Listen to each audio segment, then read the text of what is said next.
எடுக்க எடுக்க குறையாதும் கருவூலம், அள்ளி கொடுக்க கொடுக்க சளைக்காதும் திருவுள்ளம். படைத்த உணவு அரவணைப்பின் பெருமைகளை நான் நினைத்து நினைத்து உருகுகின்றேன் யா அல்லாஹ். படைத்த உணவு அரவணைப்பின் பெருமைகளை நான் நினைத்து நினைத்து உருகுகின்றேன் யா அல்லாஹ்.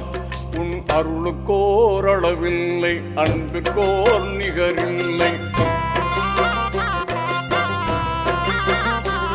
உன் அருளுக்கோர் அளவில்லை, அன்பிற்கோர் நிகரில்லை. அனைத்து படைத்து காத்து நிற்கும் ரப்பில் ஆலமீன், உன் அருளாலே வந்து விடும் சிறப்பு யா ரஹீம். அல்லாஹு ஜல்ல ஜலாலஹு, அல்லாஹு ஜல்ல ஜலாலஹு.